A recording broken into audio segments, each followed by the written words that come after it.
everyone, I hope you're going to find this video helpful. It's going to be all about using a number line to help with your subtraction.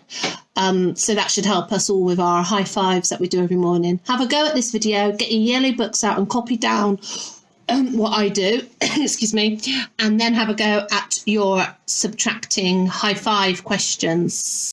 Right, make sure you're ready for learning. Get your yellow book and a pencil and a ruler. Pause this video until you're ready to continue. Then press play. Right, so we're going to start off with the basic subtraction. 56 take away 12 equals something. Now when we're subtracting, the whole is the number we're taking away from. So how many sweets do we start with? We start with 56 sweets, and then we have to give 12 sweets to our friend, and we are left with this amount of sweets. So we start with 56. 56 is our whole. Always find it really helpful to start with my whole part model to work out what exactly I'm trying to find out. So I'm going to start with 56, and out of that 56 I give part of it, part of my 56, 12 exactly, to a friend. Then I'm left with this part here. Don't know how much that is yet. So we are doing 56 subtract 12. 56 minus 12. 56 take away 12. 12 less than 56. So start at 56. I'm not going to start at this end because I'm starting with the whole. I'm going to start at this end, 56. And I'm going to subtract 12. Count backwards 12.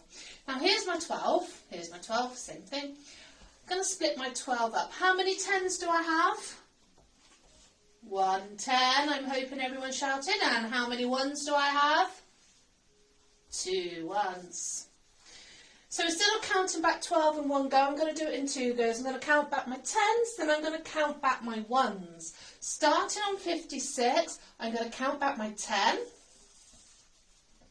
What happens when I take away a 10?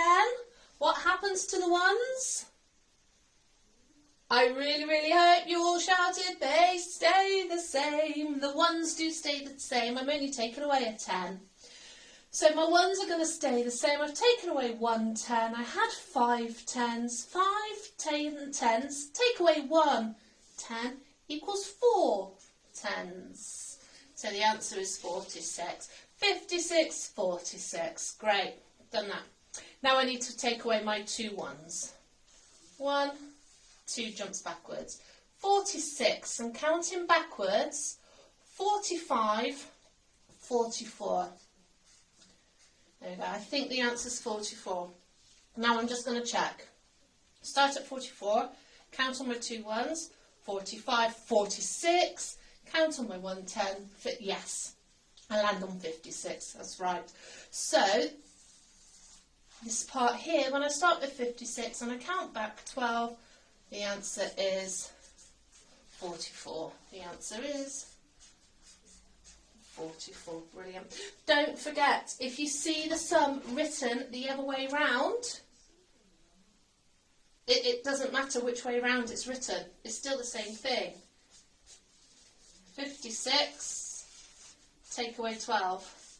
So if my equal sign is here, or if it's here, it doesn't matter at all. If my whole is here, or if it's after the equal sign here, it doesn't matter.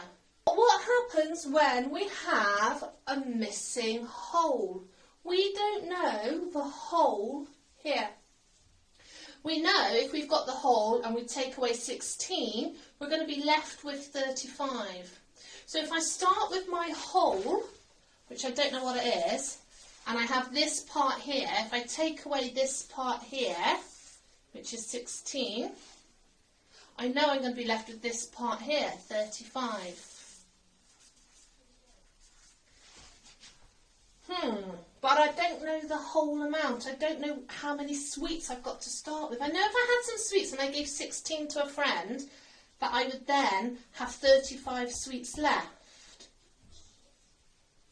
So if I had 35 sweets, and those 16 sweets that my friend has got, they're going to come together and they're going to total this whole amount. Actually, I'm not even subtracting, I'm not taking away. I'm going to be adding, aren't I?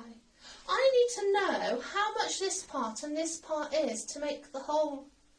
Because when I've got the whole and I take away this part, 16, I'm going to be left with this part. So that's a part of this number.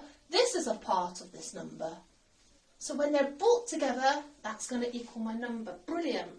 So it's actually quite easy because I get to count forwards now. I'm going to start with my greatest number. I could start with 16, but that's just more work for me. I don't know why I would do that. I'm going to start with 35, my greatest number. 35. That's the number I'm starting with. I'm going to count on 16. Now 16 is how many tens? 110, Mrs. Lewis Cybell. How many sixes? How many ones? 6 ones. Great. What happens when we count on 10? The ones stay the same. So I'm going to count on that 10. 35, 10 more would make me reach 45. Brilliant. Now my 6 ones. 46, 47, 48, 49, 50. Hang on, I'm at a multiple of 10. Just going to have a little break here. Let's just see how far I've done so far. 1, 2, 3, 4, 5. Now I knew, because I started with 5 ones, that if I was to count on 6 more ones, I'd go past the 10, because I know that 5 and 6 is more than 10. I know that because 5 and 5 is 10. 6 is bigger than 5. So 5 and 6 is going to be more than 10. So I knew I was going to pass the multiple of 10. Right, 1, 2, 3, 4, 5. I'm on 50. I've jumped on 5. I needed to jump on 6, so there's one more. There you go. So the answer is 51. If I start on 35, I jump forward 16, I land on 51.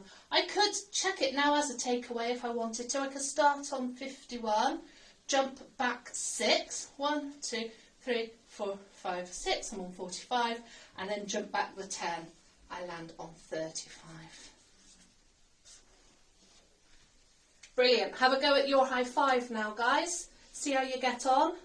And don't forget to email in your learning to us.